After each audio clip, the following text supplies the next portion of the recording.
para finalizar, vamos executar um spike test, o famoso teste de pico. O teste mais legal quando falamos em teste de performance.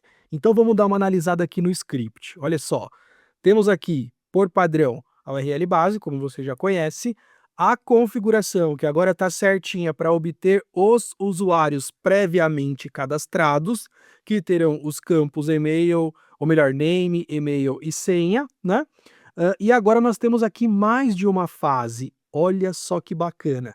Teremos uma fase de aquecimento, warm-up, que vai durar 30 segundos com 5 usuários mandando requisições por segundo. 5 requisições por segundo, beleza? Depois nós vamos ter aqui um ramp-up, uma rampa gradual, que é a preparação para o pico. Então, durante essa fase, após os 30 segundos, teremos aqui 20 segundos de testes, onde de 5 usuários por segundo, iremos para 20. Só que esse campinho Ramp 2, ele é super bacana porque eu até poderia colocar 20 aqui direto. O que ele ia fazer se eu colocasse 20? Ele ia de 5 já pular para 20 de uma vez só. Estou nesse momento aqui com 5 segundos, com 5 usuários por segundo, chegou no ramp up, agora eu vou jogar 20 V-users por segundo. Ele já vai, de uma forma brusca, já vai ampliar para 20, mas esse aí seria um teste de pico. O que eu quero aqui é uma rampa gradual, por isso que eu implemento o Ramp 2. O que ele vai fazer? Ele vai aumentando a carga gradativamente durante esses 20 segundos até chegar no limite de 20 usuários simultâneos mandando requisições por segundo. E aí depois eu vou para o pico. Aqui que é a carga extrema. Por quê? Porque quando passar esses 20 segundos, teremos aqui uma fase que vai durar 30 segundos, mandando 100 requisições por segundo. Então aqui nós vamos ter 100 V-users em simultâneo mandando requisições. Depois de 30 segundos, vamos ter uma queda súbita, onde nós vamos de 100 ir diminuindo para 10 durante 10 segundos, mas ele não vai tipo de 100 para 10, ele vai do nada, ele vai indo 99, 95, 80, 70, até chegar em 10 durante esses 10 segundos. E aí depois a gente tem aqui a etapa de recovery, onde ele vai ficar por 10 segundos, por mais 10 segundos finais, com 5 V-users mandando requisições por segundo. Por que esse modelo de execução em fases é interessante? Porque você consegue simular exatamente um comportamento natural no ambiente produtivo, que é quando você tem ali uma carga de usuários acessando o sistema moderada, de repente você manda uma campanha de marketing e muita gente começa a acessar do nada, e esse acesso realmente ele não acontece assim num boom, de uma hora para outra, de um segundo para o outro. Não, ele vai tendo um aumento gradual e depois ele vai tendo uma baixa gradual. É tudo gradual, né? Ninguém combina de acessar um sistema, a não ser que você queira fazer um ataque de DDoS, né? Mas ninguém combina de acessar um sistema simultaneamente ao mesmo tempo. Então, essas configurações que faz com que as fases vão aumentando e diminuindo de usuários virtuais de forma gradual, ficam mais próximas da realidade, para realmente a gente tentar simular esse comportamento de carga na aplicação, beleza? E aí nós vamos ter esses cenários aqui, ó, o cenário de criação de link, e olha só que curioso esse cenário. Esse aqui, ele tem o seguinte fluxo: faz login com os usuários previamente cadastrados, depois que fez login com esse usuário, ele pega aqui o token, olha só, ele captura o token, então ele vai lá no JSON, pega o token e guarda no alias alt token. Garante que o status code retornado é 200 e depois ele vem para o cenário alvo, que é o quê? Cadastrar uma URL, encurtar uma URL, passando aqui a minha URL do meu Instagram. Se você ainda não me segue, segue lá, beleza? E aí depois ele monta aqui o JSONzinho para cadastrar a URL, para encurtar, passa o token, que é a autorização, aguarda o status code 201 e valida o short URL, beleza? Que é a URL encurtada, né? Eu quero só fazer um teste manual, porque eu acho que esse short URL está errado. Se eu não me engano, isso aqui está errado, eu vou ter que corrigir, né? A gente corrige agora, mas vamos só fazer um teste manual aqui, ó. Então eu vou fazer login com essa conta. passando aqui uma senha certa, senão não vai rolar, né? Vou pegar o token, vou vir aqui em criar novo link, aqui no cabeçalho eu vou passar o token desse login, lembrando que o portador é importante, e aí, clicando aqui no send, ele retorna um short code, não é um short URL. Então aqui tá errado, tá vendo, ó? Se eu não corrigir isso aqui, vai falhar. É data short code. Ainda bem que eu vi isso aqui, né? A gente corrige antes de executar. Depois a gente tem um cenário de lista de links, onde ele vai fazer um login para obter a autenticação, obter o token, né? E vai apenas fazer o get para obter os seus links encurtados. Por fim, vamos ter um fluxo completo, onde o usuário faz login, cadastra um link e faz um get aqui para obter a sua lista de links, um fluxo um pouquinho maior, né? Onde ele passa aqui pelo semi-CRUD completo, beleza? Então nós temos agora um teste mais apurado, com mais cenários, com mais informações, com mais fases, né? O que vai fazer com que tenhamos aqui um modelo de execução, além de um pouco mais demorado, com muito mais informações, né? E quais são os critérios de aceitação para esse tipo de cenário de pico? Taxa de sucesso, 95% de sucesso, ou seja, retornando status code da família 200 em todas as fases. Durante a fase de pico, se tiver pelo menos 90% de requisições com sucesso, está aceitável, está dentro do limite, né? E aí na latência tem que ter aqui fora do pico menos de 300 milissegundos. E durante o pico, as requisições podem demorar até 2 segundos, porque durante o pico vai ter muita gente acessando a aplicação, né? E aí na parte de recuperação, que é após o pico, temos aqui, ó, o sistema se recupera 30 segundos após o pico, né? Deixa eu só ver se está certinho, se é isso mesmo. 30 segundos após o pico. Ó, 30 segundos de pico, depois disso ele se recupera, beleza. Que mais? Erro 500, se tiver 3% de erro 500 durante o pico, pelo menos 3% durante o pico, está aceitável, né? E não pode ter nenhum crash ou uma indisponibilidade total, ou seja, a API não pode parar de funcionar do nada e quebrar tudo. Isso aqui é inaceitável, né? Então esses são aqui os nossos critérios de aceitação para garantir que a API tem uma boa performance. Lembrando que tudo isso aqui está sendo executado no meu computador, que não é lá um computador muito bom, né? É um computador aí que já tem mais de 5 anos de existência, por isso que eu fui bem modesto aqui nas configurações, mas agora esse script aqui vai fazer com que tenhamos aí muitos V-users, provavelmente mais de 1000. Então já vai dar aí uma boa carga, né? E já que nós estamos falando de mais de 1000 usuários, é importante ter aqui, ó, nesse arquivo, pelo menos uns 2000 usuários pré-cadastrados. Aqui a gente tem 95, né? Agora nós temos que ter pelo menos uns 2000, beleza? Então o que que nós vamos fazer? Vamos lá. Você vai vir aqui no banco, aqui no adminer, e aí nós vamos fazer um delete. Nós vamos deletar todos os usuários que tem o @testload.dev. Então a gente vem aqui, ó, e manda um delete. Ixi, peraí, deixa eu dar um Ctrl Z para aproveitar. Delete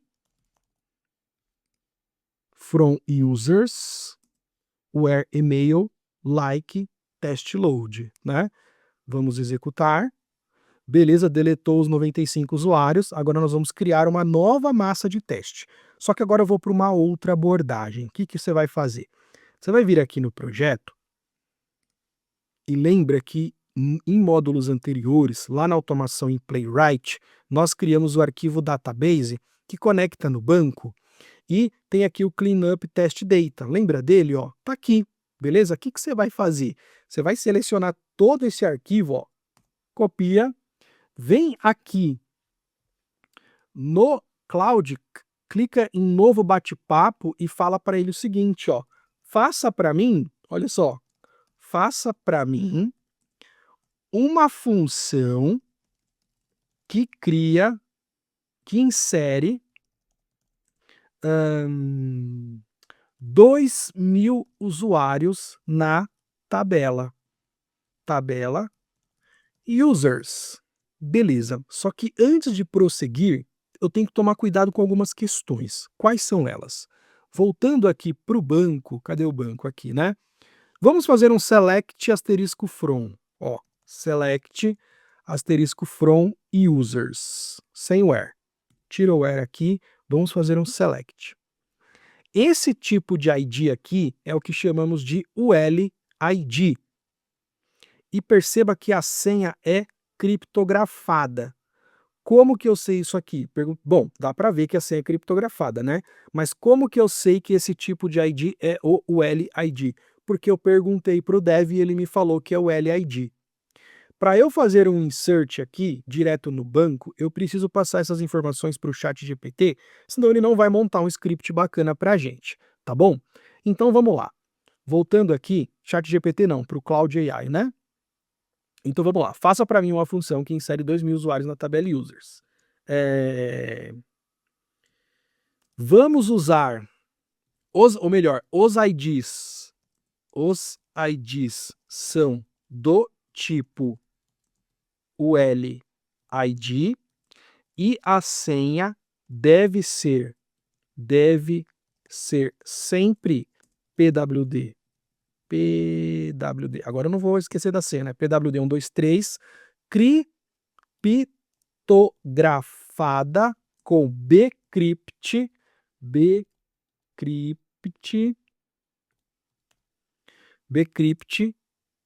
salt 10, que foi o que o desenvolvedor me informou. Ele falou para mim que tem que usar bcrypt salt 10. Eu estou passando essa informação para a inteligência artificial.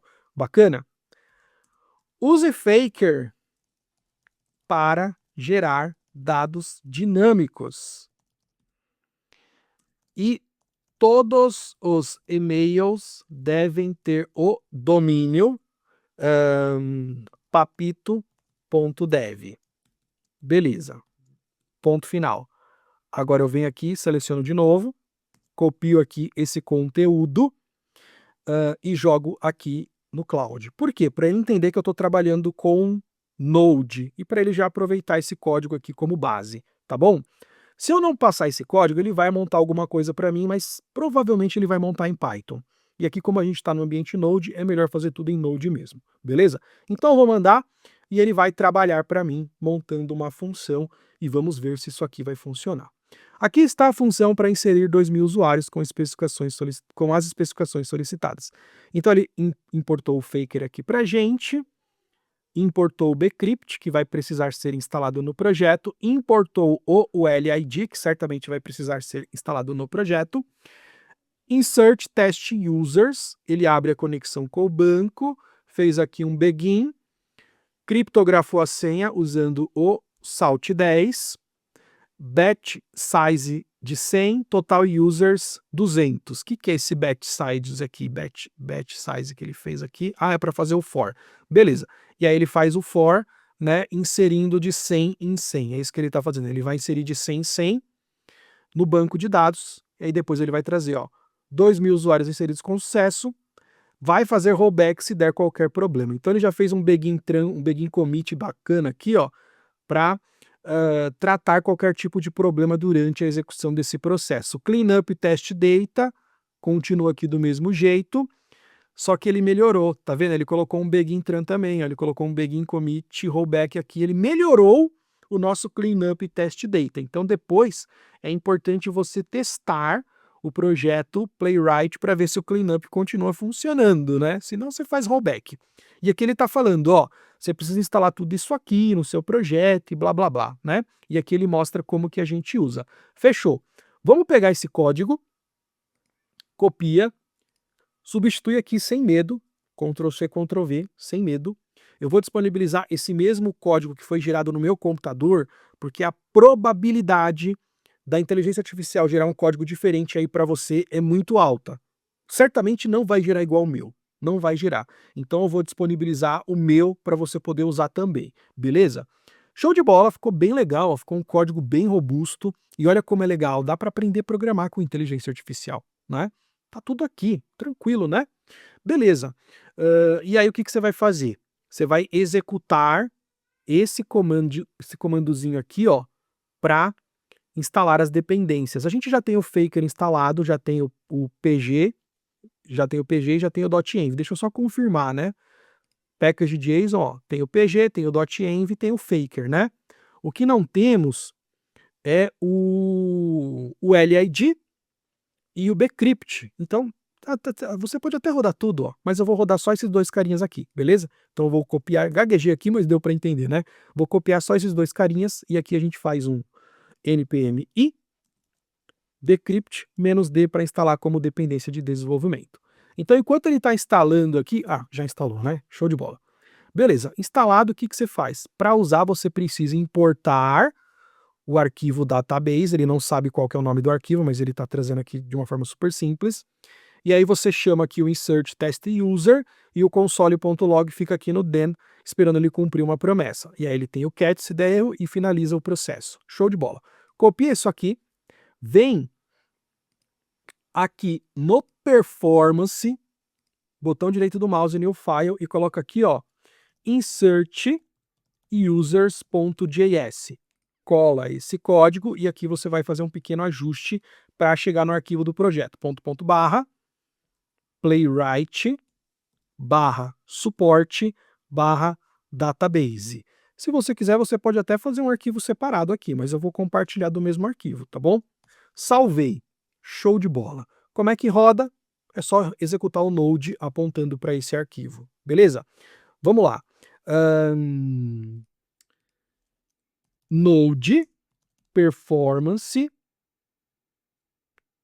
insert users.js. Node, beleza. Inseriu todo mundo. 2.000 usuários inseridos com sucesso. Olha que performance excelente, né? Inseriu tudo no banco. Fez um insert total. Agora vamos lá no Adminer para a gente ver o resultado. E aí a gente vem aqui, ó. Aqui embaixo, aqui, ó. E faz um select asterisco from users where e-mail like %papito.dev, fecha %, ponto e vírgula no final, executar, e teremos aqui um pouquinho mais de 2.000, porque tem aqueles usuários papito.dev do projeto, né? Ó, 2016, mas tudo bem, os nossos 2.000 estão aí. Isso é o mais importante para a gente. Então temos aqui 2.000 usuários cadastrados via banco. Olha que legal. Vou pegar esse e-mail aqui, ó, javonglover92@papito.dev, e vou testar o login aqui, só para eu ter certeza de que a inserção foi feita com sucesso, que ele criptografou a senha tudo certinho e bonitinho, né? Ó. Show de bola. Fez login, muito bom. Temos uma baita massa de testes. Fechou. Agora, o que você vai fazer? Esqueci de um detalhe, né? Tá vendo só? A gente precisa pegar essa massa e jogar no CSV, né? Tinha esquecido desse detalhe. Ai, meu Deus. Então vamos fazer o seguinte, ó. Vamos fazer o seguinte. No final, deve gerar um arquivo CSV com o name, e-mail e password sem criptografia. Ficou faltando esse detalhe super importante. Então eu vou teclar Enter e deixa a inteligência artificial resolver, né? Ele vai recriar tudo de novo aqui, ó, mas ele vai montar um CSV pra gente, é o que eu quero. Então tá tudo bem, ó. Essa é a vantagem da IA. Isso é o legal da inteligência artificial, né? Se esquecer um detalhe, beleza, manda ele trabalhar pra gente, ó. Já gerou o código aqui rapidinho, né? Código bem robusto, copia o código, vem aqui, ó, no database, seleciona tudo com Ctrl A, deleta, cola o novo código, salva, vem aqui no banco e faz o delete, né? Porque tem que ele vai recriar a massa e gerar o arquivo. Então eu faço delete aqui, ó. Delete from users e segue o baile, ó. Delete. Deletei tudo, ó. 2.239 registros. Fiz um delete sem o erro. Mas tudo bem, ambiente de teste é para isso mesmo. Segue o baile e tá tudo bem. Bacana. Agora vamos rodar aqui para ver o que ele vai fazer, né? Ó. Node Performance Insert User. Agora as coisas ficaram bem complicadas, né? Porque ele não gerou, ele deu um duplicate key aqui, ó. Duplicate key. Por algum motivo, ele conseguiu gerar uma massa igual, tá vendo só que curioso? Ó, ele caiu num cat aqui e deu um duplicate key, tá vendo só? Acontece, ó, esse cara aqui foi criado 2 vezes, né. É muito comum quando você tenta padronizar o domínio, beleza? É comum isso acontecer, isso pode acontecer, faz parte do jogo, né? É até legal isso ter ocorrido aqui. O que que você faz? Volta aqui, não criou nada porque ele dá rollback, né? Tá vendo como o script tá inteligente? Ele nem sujou o banco porque não criou nada, né? Deu um probleminha, ele fez rollback. Vamos rodar de novo. Agora não deu nenhum problema, beleza? E temos esse arquivo aqui, ó, users blá blá blá.csv. Isso aqui deve ser um timestamp. Fechou. Cadê o arquivo? Tá aqui, ó. Criou dentro da pasta suporte, não tem problema. Pega esse arquivo, move aqui para dentro, a gente apaga o antigo e esse aqui a gente renomeia para usuários.csv. Olha que da hora. Temos aqui um baita arquivão monstruoso com 2.000 usuários cadastrados. Beleza. Agora você vai vir aqui, ó, vai minimizar a pastinha do Playwright, vem aqui em Performance Testes, cria um arquivo chamado spike.yml, beleza.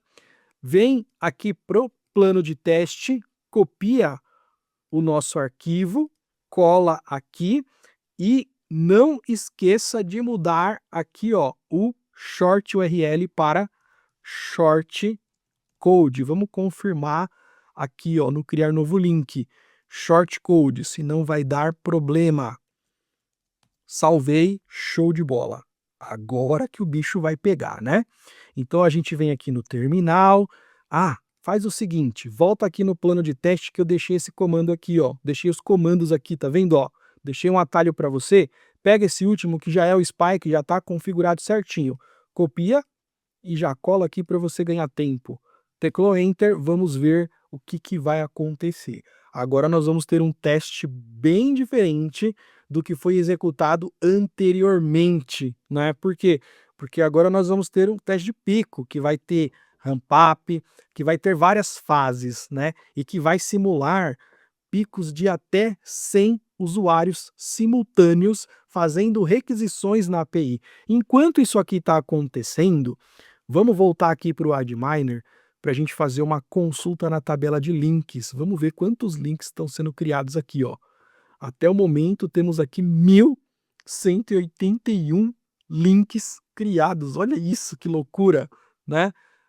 Vamos continuar clicando. Você pode fazer um select também, ó. Clica aqui e dá um executar, ó. Aí, quantos tem agora? Vamos ver. Ele está fazendo com limite de 50. Tira o limite, ó. Que limite o quê? Tira o limite. Executar. Tinha até me assustado, né? 50 de 1.000 foi para 50. Olha quanta coisa está criando aqui. Olha quantas coisas estão sendo criadas aqui, ó. 1.137 registros, né? E tá rodando, ó. O negócio tá aqui, tá assentando o caneco na API, né? Olha só quantos V-users nós temos agora, ó. 1.000, ó, created 1.000 usuários virtuais até esse momento, né? E ele tá mandando ver, tá arrebentando a API e agora já começaram a aparecer falhas, ó. 490 usuários, agora foi 341 usuários com falha. Agora a API não aguentou, não. A API não aguentou. E se você olhar o ambiente aqui, se você começar a olhar o pod aqui, começar a dar uma olhada na questão de infraestrutura, você vai ver que ela está trabalhando, ó. Ó, olha os logs aqui, ó. A API está trabalhando e esses vermelhinhos são erros, ó. Aqueles vermelhinhos aqui, ó, são erros, ó, dando vários problemas, ó, porque com essa carga a API não aguenta, né? Pode ser o meu ambiente que é lento, tá vendo? Dando erro aqui, ó. Deu erro de conexão com o banco, ó. Deu, ó, fatal error to connect database, ó. Golang tá abendando aqui, né? Mas tudo bem, deve ser porque meu computador é lento. Se colocar essa API num computador melhor, provavelmente você vai ter uma performance melhor, porque tudo isso interfere, né? Óbvio que o meu computador não tem a mesma capacidade de processamento de um computador de produção, de um ambiente de produção ou de um ambiente de homologação também. Obviamente que na sua empresa você vai executar um teste de performance num ambiente de homologação melhor, com uma infraestrutura mais parruda, e aí com isso você consegue ter até mais usuários simultâneos, picos maiores, um tempo de duração muito maior, um ramp-up maior e coisas do tipo, né? Aqui, de uma forma bem moderada, tivemos vários problemas, tá vendo só? E provavelmente o teste já finalizou, olha só, já finalizou. E vamos dar uma pequena verificada aqui, ó. Olha só, tivemos aqui erros de timeout, ó. A API não aguentou mesmo, ó. Com esse tipo de teste ela não aguentou. 23 erros de timeout, onde a API ficou fora, né?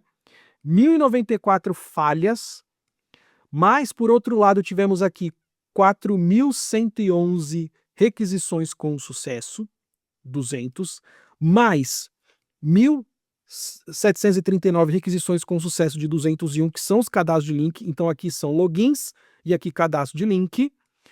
Erro 400, 2 erros 400, 401, que é problema de autorização, 1.092, erro 500, 514, né, entre outras coisas. E aí se você olhar aqui, ó, tivemos response time de quase 10 segundos, ó, quase 10 segundos aqui, com uma média de um pouco mais de 2 segundos, tá vendo? Um pouco mais de 2 segundos. Então, para esse tipo de carga aqui, a API não aguentou. O negócio aqui ficou complicado, né? E o interessante vai ser agora, quando a gente colocar esse relatório JSON lá no Cloud e pedir para ele analisar com base nos critérios de aceitação. E é isso que nós vamos fazer, né? Então você vem aqui na IA, Cloud AI, cria um novo chat. Vamos só pegar aqui no histórico o padrãozinho que a gente já está usando, né? Ó, faça uma análise e tudo mais, né? Então copia só esse textozinho aqui, só para a gente seguir o mesmo padrão. E aí a gente pega aqui o critério de aceite que está aqui bonitinho, copia e cola, e aí a gente arrasta o spike, aqui está dentro de reports, então é o spike.json, depois eu volto aqui para testes e o spike.yml. Beleza, vamos enviar isso aqui e ver o nosso relatório final, né, trazendo aqui várias informações relevantes em relação à execução no meu ambiente, né? Então, olha só aqui o que ele vai falar, ó. Visão geral do teste, duração total de 100 segundos, pico de 100 requisições por 30 segundos, 100 requisições por segundo por 30 segundos, né? Então, durante 30 segundos foram lá 100 V-users mandando ver, metralhando a API. Total de requisições, 7.481 requisições. Total de usuários virtuais, 4.000. Ele criou aqui 4.000 usuários virtuais. Então isso aqui já explica muita coisa pra gente, né? Deixa eu só olhar aqui para ver se é isso mesmo. Aqui ele mostra o V-users, ó. Aqui ele criou V-users completed, criados, ó, V-user created. Ele criou 4.000 V-users, né? Então, para o meu teste ficar melhor, eu teria que ter aqui uma massa de 4.000 usuários. Ele reusou usuários que já estavam, de repente, em outra sessão. Por isso que não foi tão bem, né? Tá vendo só que ele fez reuso, ó? Essa quantidade de usuários aqui não foi o suficiente para esse tipo de teste. Eu preciso de 4.000, então eu vou fazer o seguinte, eu vou testar de novo. Eu vou vir aqui no database e vou fazer um ajuste aqui, porque agora eu quero 4.000. Então vamos lá, aqui ó, total users 2.000, agora eu quero 4.000. 4.000, salvei, venho aqui no banco, vamos fazer um delete. Eu vou fazer o seguinte aqui ó, vou fazer um delete aqui mesmo, vou deletar todos os links, delete, from links, vou deletar todos os links, eu vou fazer uma limpeza aqui, deletei todos os links e vou deletar todos os usuários, 2.000 usuários. Limpei o banco todinho, limpei tudo aqui. Volto aqui no terminal, vamos rodar o Node, insert users, 4.000 usuários. Agora sim, venho aqui, vamos fazer um select, né? Ou melhor, clica aqui em user, já tá certo, ele vai trazer o resultado aqui pra gente, ó. 4.000 registros. Beleza, agora eu vou fazer um teste um pouco melhor, né? 4.000 registros, pega aqui o users, move para dentro de data, esse aqui a gente deleta, aqui a gente renomeia para users, usuários, né? Usuários, bacana. Vem aqui e roda mais um teste de performance. Beleza, agora nós vamos ter aqui um teste um pouco melhor, porque ele vai distribuir a carga com base nessas configurações, levando em consideração 4.000 usuários. Então a gente viu que nesse teste ele cria em média de 4.000 usuários. Quer dizer que nessa rodada ele vai criar exatamente 4.000? Não, pode ser que ele crie um pouco mais ou um pouco menos, né? Então será que não seria interessante eu criar uma massa com 5.000, com 100.000? Com 100.000 não, aí já é demais, né? Com 5.000, com 6.000, com 10.000 usuários? Talvez. Talvez seria interessante eu criar uma massa com 10.000 usuários. Deixar um pouco de gordura ali para ele poder trabalhar de uma forma mais suave, né? Mas aqui desse jeito, a gente já vai ter uma noção bem bacana do resultado e já vai ver talvez uma melhora de performance, né? Uma melhora de resultado, uma melhora de status code aqui, evitando erros de tentativa de login, porque tinha 2 usuários tentando logar, fazendo com que a API de fato não respondesse de forma adequada, né? Por conta de ter execuções em simultâneo. E olha só aqui no Podman, a API sendo metralhada. E esses vermelhos aqui, ó, são erros mesmo. Dá para ver que realmente tá falhando, ela não tá trabalhando bem, não tá performando com essa quantidade de usuários simultâneos e faz parte do jogo, né? O legal no teste de performance é você monitorar o que está acontecendo em todo o ambiente, catalogar todas essas informações para passar para o arquiteto, para a equipe de dev, né? E trazer ali o resultado, a fotografia do ambiente de homologação, de testes ou de desenvolvimento, né? Com base nesse tipo de cenário extremo, onde você tem ali de fato muita gente acessando o sistema, beleza? É um tipo de estratégia, é uma técnica de teste muito legal, que vale muito a pena a gente aprimorar, né? E aprender a executar no dia a dia e não ficar somente no teste funcional, beleza? Bom, ó, rodou tudo bonitinho, o que a gente faz aqui? Eu vou aproveitar esse mesmo chat, eu vou fazer o seguinte, ó, faça uma nova análise com o seguinte resultado. Nesse caso, como ele tem o histórico, basta eu passar apenas o novo JSON que foi gerado aqui, que ele já vai fazer uma nova análise. Ele já tem o script, ele já sabe quais são os critérios de aceitação. Eu vou aproveitar o mesmo chat aqui e ele vai fazer uma nova análise para a gente e certamente ele pode até comparar com a análise anterior, né? Então, olha só, análise de pico, segunda execução, falhou, ainda não está 100%, deu para ver realmente lá no Podman que a API não aguentou o tranco, ela foi metralhada e não aguentou, mas vamos ver o que aconteceu agora, ó. Foram executados aqui, foram criados 4.000 V-users, 7.063 requisições, né? E uma duração de 100 segundos, com um pico de 100 requisições por segundo por 30 segundos. Esse aqui foi o pico, né? Beleza, então taxa de sucesso, 95 em todas as fases, falhou. Por quê? Porque uma taxa de sucesso foi de 63%, né? Dos 4.000 V-users, apenas 2.528 completaram as tarefas. Tivemos aqui 36% de usuários virtuais fazendo requisições, obtendo falha, e 72% com sucesso, né? Na fase warm-up, que foi a fase tranquila, deu 100%.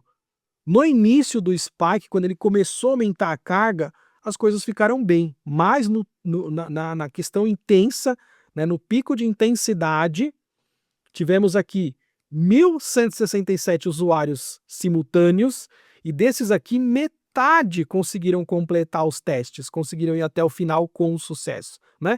E na parte de recovery, tudo voltou ao normal, né? Isso indica o quê?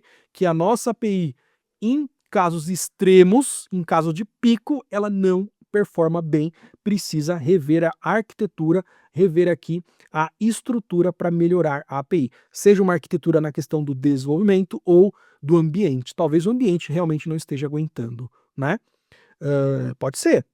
Meu computador não é um baita PC. Temos aqui tudo local, rodando em vários containers dentro de um pod. Provavelmente isso aqui no ambiente melhor teria uma performance superior, beleza? Mas aqui a gente tem um relatório muito legal, com bastante informação relevante, trazendo aqui para a gente uma análise bem concisa e bem detalhada da performance como um todo durante toda a execução do teste. Olha que legal, né? E aquilo que eu falei, você pode pegar isso aqui, você pode colocar dentro de um slide, você pode mandar por e-mail, né, e compartilhar com a sua equipe para poder melhorar a performance da aplicação. Então, nós QAs temos que entender que a evolução é contínua e ir além do teste funcional traz benefício não somente para a empresa, né, e para a equipe, mas para mim e para a sua carreira. Né? Você está aprendendo mais, você está evoluindo. E se amanhã surgir uma vaga no mercado aí que precise de skills de teste de performance, ou então você vai para uma entrevista de emprego para uma nova vaga naquela empresa que você está muito afim de trabalhar e você começa a falar sobre essas questões de teste de performance, começa a mostrar que você tem conhecimento sobre essas questões de testes não funcionais, isso pode ser um diferencial, né, para essa vaga que você está disputando aí para uma nova oportunidade e tudo mais, né? Então aprender testes não funcionais não somente traz benefícios para o teu projeto, mas para a sua carreira como um todo, não é verdade? Não faz sentido? Né? E com isso você aprendeu aqui um pouquinho do que são testes de performance usando o Artillery, que é uma ferramenta que eu tenho usado bastante e que tem trazido benefícios muito bons para os meus projetos, né? Com o poder da inteligência artificial para te ajudar a interpretar os relatórios. Espero que você tenha gostado e te vejo no próximo curso. Tchau!